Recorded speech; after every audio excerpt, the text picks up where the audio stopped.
So a peace agreement has been signed. Now that's a great thing. Hostages are coming back. Israel has come out and stated that they're not on the offensive anymore. Now is this going to last? I don't know. One thing that we're all missing, and I think this is the purpose of this contract, is two things. And what brought it was actually Israel going after Qatar. That was a big play.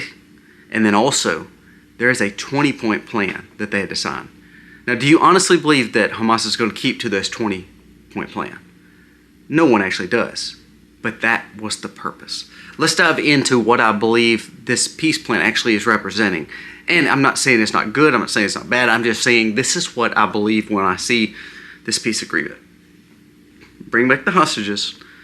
But I do believe this will be the end of Hamas. Wait till you hear what I have to say about that. Wait till you hear some of these stories that we're going to talk about. Also, the cities. We're going to listen to what the city mayor of Seattle says. This is what I was telling you about yesterday. Another conservative was arrested in Portland. So the second one where they were trying to defend themselves from Antifa. So the police and the mayor worked alongside these Antifa terrorists and ultimately arrested the conservatives. Wait till you hear what the Seattle mayor said. Wait till you hear the person that was going after Kavanaugh and attempted to take his life. Wait till you hear what the liberal judge just said about this attempted murderer. Again, this liberal ideology is a virus.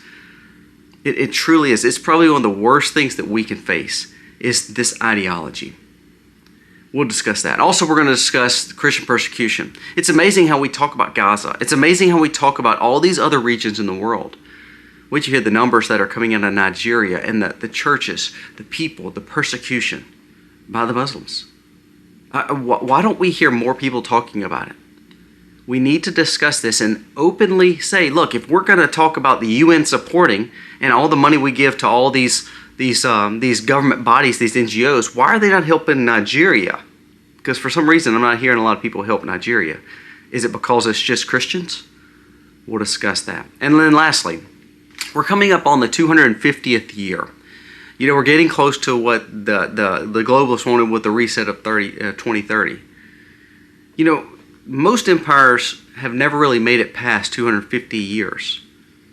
Well, Larry Fink coming into the WEF, wait to hear what he has to say about this new global look and what he believes he can do to change things. Real ID, digital ID, all that is just a ploy, not to protect, but to control. We'll dive into all these stories and several more. Let's get started.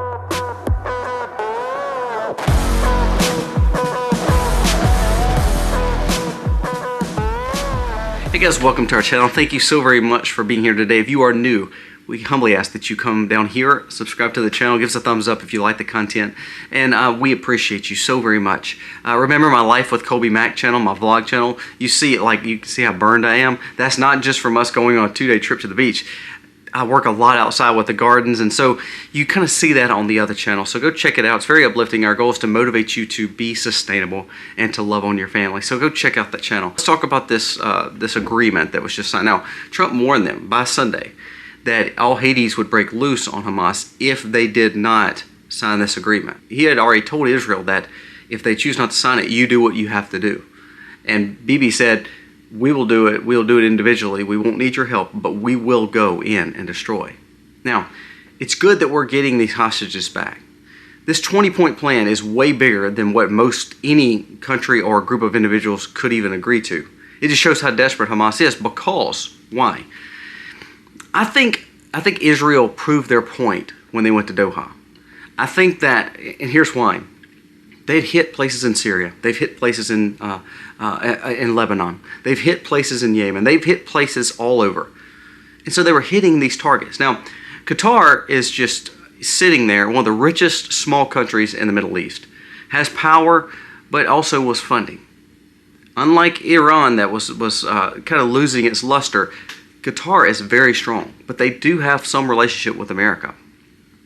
I think and again, I believe America knew it. I honestly believe. I believe they wanted to play tough and act like they didn't. And that's why the whole agreement and the whole apology went through. But when they hit the Hamas leaders in the city of Doha, I think that opened Qatar's eyes and said, okay, we can no longer act like we're not in this. We're in this now. And so we better get peace, because now that they know that they can hit us, and to be honest with you, hit us with really no ramifications and us not being able to catch it and stop it, we can't keep funding Hamas, because that was one of the biggest supporters of Hamas was Qatar.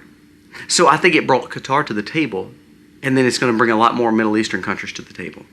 And so they kind of put pressure on Hamas, I think, to sign this. Now, so Hamas needs help. Well, they're not getting help from anyone else, so this is a good sign. Maybe this will stop the offensive with Israel, but also this will stop the terrorism. Now, here's what I do believe will happen. I believe we'll get the hostages back. I don't believe Hamas will ever uphold to this 20-point plan. Not because they can't. I believe they can't function as who they are without violating it. And I think that actually is the purpose of what Trump and Israel is doing here. Just like they dismantled IS, I believe you're going to see a dismantling of Hamas here. I believe you're going to see them really break the truce after a while, and then it's going to give Bibi the clarity to say, I'm going in and I'm going to take them out. See, for the longest, we've let it, we've said, okay, well, maybe they're the good guys. Now, we haven't. But the left and all these other crazies say that Hamas is not doing anything wrong. Well, they are. But I think now the world is coming around and saying, at first they don't even want to agree to it. Then they decided to agree to it. Now they're kind of trying to play both sides of this situation. If they all of a sudden come against it, it's going to make Israel look better. I think this is exactly what Israel needed, was to say, look, we're willing to pull back if you agree to these terms. And I think they're not going to be able to agree to them. And I do believe then that's going to give the green light for Israel to step in. Now, hopefully they will agree to the terms. Hopefully everything will be a kumbaya moment and we'll have peace. Now, liberals are up in arms because liberals has never seen an agreement like this, and how much wars that Trump has stopped. It really is amazing. No one gives him credit for that. The Azerbaijan, the Armenians, the situation with he's trying to get negotiations with Ukraine and Russia. I mean, really, Russia just hit Ukraine's grid in several provinces, and they're out. They're blackout. So what Trump was doing was trying to solve this problem before it got any worse. Same way with Israel and Gaza. If we can get peace there in a proportion to where it's got some peace, that's better than none. It really, to get our hostages back and get Israel's hostages back is a good thing. Now, will Hamas hold to the deal? Probably not. I mean, honestly, probably not. So, but then that they gave all the world to know that Hamas did what they're going to do, and they're going to keep on causing problems and mischief, and therefore Bibi has the green light to go in there and dismantle. Now, the benefit to Trump in this situation is the right is splintered. The right is breaking itself apart. MAGA is breaking itself apart over this issue. Now, if you're a true conservative and you're a Christian conservative, especially a Southern Christian conservative, you're going to support Israel. You just are. That's what we believe. That we have a biblical belief of that. If you are kind of a non-religious MAGA supporter, then you tend to not support Israel. I mean, this is the truth here. So we've seen a splinter. What Trump needs is this peace agreement for us to kind of get away from even talking about this anymore, because I think that will help coalesce the MAGA back. Now, do I believe that Candace Owens, James Lindsay, Rubin, all these people who are semi on the fence are not even a supporter of Trump anymore, but really not a supporter of Israel? Do I believe they'll come all back around? I don't know. And to be honest with you, I don't really care. But they do have big platforms where they've been speaking so much hate towards Trump and his administration over Israel.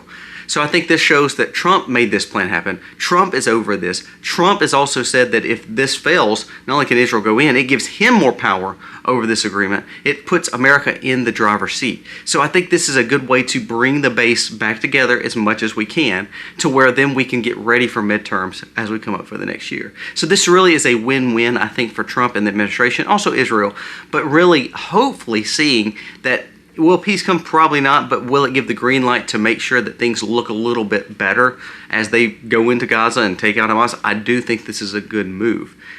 Let's just wait and see. I don't know what's going to happen, but we'll wait and see. Now, here's what I really want to bring up. Yes, I do care about people, no matter what group of people they are. I don't want people to just die purposeless. War is terrible. But what's even sadder is that the UN, the WEF, all these world organizations are just up in arms about the Gaza situation. People are marching the streets for the Palestinians and all this stuff. What about Nigeria? Do you hear anything about Nigeria? Do you hear anything about the Christians in Nigeria? Do you hear the fact that the UN's going over there and helping them? I have not heard anything like that. Have you heard UN call out the Islamic faith over this? No, I haven't. Have you heard any big leader? I mean, Australia, Germany, all these European countries will call out Israel tomorrow about all this heinous stuff they're doing, but I don't hear them calling out the Islamists in Nigeria. Do you? So it's a double standard here. So we have people getting upset that these Gazans are getting hurt, but ultimately it's because their people that they elected is the ones causing the problems. Hamas. Well, the Christians have caused no problems in Nigeria, and the Islamists are killing them left and right. I want you to listen to these numbers because this is staggering. Again, the reason I want to bring this up is because this is the stuff that's of importance that nobody wants to talk about, because they did nothing during this. They didn't elect some bad player to go against the war in Islamist situation in Nigeria. Not at all. But listen to these numbers. The world is largely ignoring the persecution of Christians in Nigeria. 7,000 killed already this year. 3.5 million displaced and 3 churches destroyed each and every day. Listen to these numbers since 2009. What Christians are experiencing in Nigeria is devastating. This is from PBD. It says, more Christians are killed in Nigeria than any part of the world combined. 125,000 Christians have been killed since 2009. Now, that's a lot of people. And this is not war. This is not two sides against the other. This is a group of individuals that have nothing to do with other than living out their faith. The persecution is real. Did you hear in South Korea, they just put one of the people that Charlie Kirk and McCoy and some of them went over there to support, they just put him in jail for his faith. Did you see that the 2 people that were put in jail in UK, in Great Britain, for sharing the gospel on the streets, they were put in jail? Did you see the person in the UK where she liked a tweet about Christianity and reforming government? She was put in jail. So the persecution of Christians is getting stronger and more prevalent than ever before, but no one wants to talk about it, even to the point of conservatives not wanting to bring it up. UN, all these places that we help pay for and we fund, NATO and all our alliances, all these non-GMOs that we support, I don't see any of them going to Nigeria and calling Islam out. Do you? Now, this same Islam that's causing for persecution all over the world, especially in Nigeria, is happening in UK. Did you see the guy that committed a terror attack? He was Islamist. I want you to listen to what's happening in Dearborn. Now, we bring up Dearborn because, again, I don't think you understand the dangers of what we're dealing with. This came out just yesterday. It says the entire auditorium of Muslims in Dearborn, Michigan, in what they would consider their synagogue or service or whatever you want to call it, is saying, quote, death to America.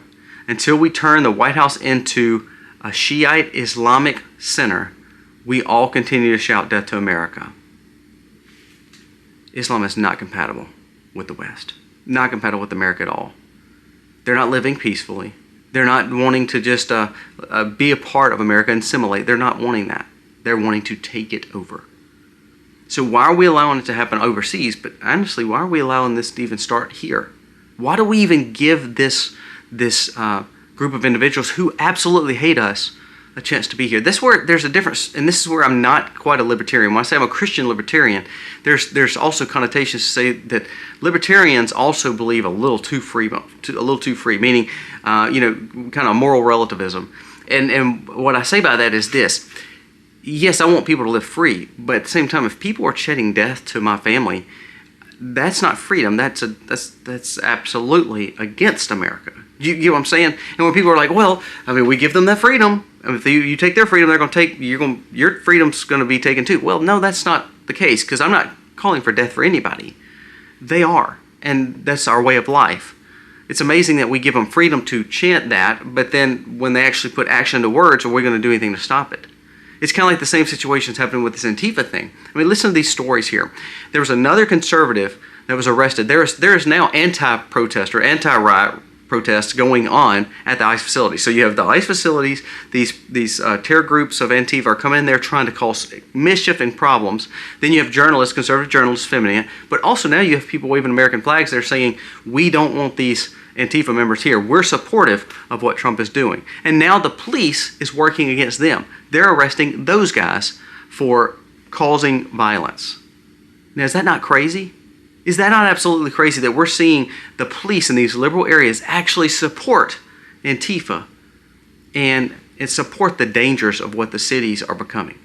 You don't believe this is happening. That happened in Portland. Listen to what's happening in Seattle. Listen to their mayor and what he just said. This proves my point of how these liberal cities are lost. And until we start getting conservatives back in there and start pushing freedom and liberty style and love for our country, then we're going to keep on seeing these cities fall to nothing. Listen to what the mayor of Seattle just said. It says, when a man does 6 or 7 crimes, we don't know his life story. Maybe he was hungry, therefore I have no desire to put him in jail. So what this whole purpose was you hear all these people, all these repeat offenders are the ones causing problems. You know, I read the story the other day about Vivek. He said if we would take 5% of these cities and lock them up and keep them locked up, he said 5% of most cities, basically on all the statistical numbers, is 50% of the crime. Meaning 5% of the population is causing 50% of the crime. And he said if we keep them locked up, we would cause for 50% less crime automatically. Now, if you remember the person in North Carolina that was tragically taken from us, the Ukrainian girl, that guy was a repeat offender like 13 times. So we've been on this trajectory, and conservatives saying, look, let's just lock these people up and keep them locked up. There shouldn't be a, come in, get out of jail, come in, get out of jail, come in, get out of jail, so you can just keep repeating the same crimes over and over and over, stealing and then murder and then whatever else it may be. So now the Seattle mayor will stand up like the Portland police stood up with Antifa. Now the Seattle mayor is saying, well, look, these repeat offenders, I mean, if they've done crimes 3, 4, 5, 6, 7 times, even said 6 to 7 times, he said, we don't know their life story. They may need to eat. They may need to break the law. So I can't arrest them. Now, that is a leader of a city, people. That is a leader of a city. So you wonder why I tell you to get out of these cities. You wonder why I tell you Christian persecution and conservative persecution is going to keep on happening, because ultimately you are led by idiocracy and complete and utter fools. And these people keep electing them. Hook, line, and sinker. It's unbelievable to me. Their desire is to leave the criminals out there so the chaos ensues so then they can control the chaos. That's what it always comes down to. It comes down to that every time. So the Christian persecution is one thing. The fact that now we're allowing it on our shores is another. And then on top of that, the liberal cities are basically backing the people that are not wanting America to be free and safe. They want to keep on adding the chaos. I mean, prime example, another prime example, and I keep bringing these up. I want to bring these stories up because it's so important for us to see them and call them out. Now, if you remember, Judge Kavanaugh had a risk on his life. I mean, it was an attempt on his life. This was a few years back, I think. This person identified as part of the LGBT alphabet, just like most of these deranged people. He attempted to take his life. Now, here's the thing. The Biden-appointed judge, Judge Deborah Boardman, admitted to considering defendant's LGBT mixed alphabet identity in the sentencing, citing concerns that Trump's executive orders have caused for these people to be upset. And says that this person, we may need to show leniency because of what Trump has done. So this guy was willing to harm and take tragically the life of a Supreme Court justice because he didn't believe like he did, because he was a conservative justice. And now this judge is saying, we're going to show leniency because this is Trump's fault. Unbelievable. You know what that guy's going to serve? They said he was sentenced for like 8 years for wanting to take the life. And for most situations like this, it would be upwards of 20 years. But because this guy was part of the alphabet, and this was a Biden appointee, a liberal judge, and that does not like Trump, she said 8. And the guy probably only served a few years. You know that. And guess what else? He's a man thinking he's something else, and now they're contemplating where they're going to place him. And some of these situations end up where these guys are put in female prisons. This is the kind of leadership that we have on the left. This is the kind of leadership that we've got to stay way away from. This is why the conservative movement has to come together. This is why the peace agreement in Israel is actually more important, because it hopefully will bring the right back together and not splintered. This all goes together. Now our focus should be on trying to help people like the Nigerians. If we're going to help someone overseas, then we should help the people that are getting persecuted that has no bearing in the case, where they didn't elect anybody to cause harm. They were not electing people like Hamas to cause problems through the government. They're just trying to live. So if we're going to give aid, let's at least give aid to people that are absolutely getting harmed for no apparent reason. But if we're not, let's come back home and let's shore up our shores. Let's make sure that we close down the Dearborn, Michigan mosque. Let's make sure that we take these liberal ideologies out and start focusing on America and making it a great again. Now let's talk about the fact of the American greatness. You know, American greatness looks good right now. We do have a leader who is wanting to make America great again. That's great. That's awesome. We still have bad players like we just talked about in the first part of this video. But there's a study done that said, and this is actually, it was shared by Kirk Cameron. He said, did you know that the average empire only lasts about 250 years across the world? It says America, of course, is at 249. Next year will be 250. He said, it's not meant for most countries to last. If you look at the biblical perspective of all these empires, most of them have failed. And it's, again, showing biblical perspectives of the things to come. Now, do I want the American empire to fall? No, I don't. But I believe that if we're not careful, there's still major players pushing against what America stands for. UK came out the other day and said, we will go with digital ID. We will go with CBDCs. We need a digitized euro. And no matter if the countries are pushing against it because they don't really have a First and Second Amendment right, guess what they're doing? They're going to make the people get right into this system. Basically, this is what happened in China. This is what happened in India. This is happening all over the Middle East, and now it's happening in the West. If we can get everyone to a one currency system and a one digitized form, then it will allow for control. Now, we don't think it's coming to our shores, but it absolutely is. Why? Well, let's talk about the WEF. You know, they've pushed forever for this digitized form. They've used Bill Gates. They've talked about this for a long time with Agenda 2030. And we thought that was all kind of stopped since Trump became president. Well, because we then brought in someone that was buying up the Panama Canal, BlackRock, they started buying more. They started buying energy systems all over America. Did you know that the utilities, the pensions, the government subsidies, even help with Social Security, all that, BlackRock has a hand in. Now, let's just say they have more power, I think, than most people give them credit for.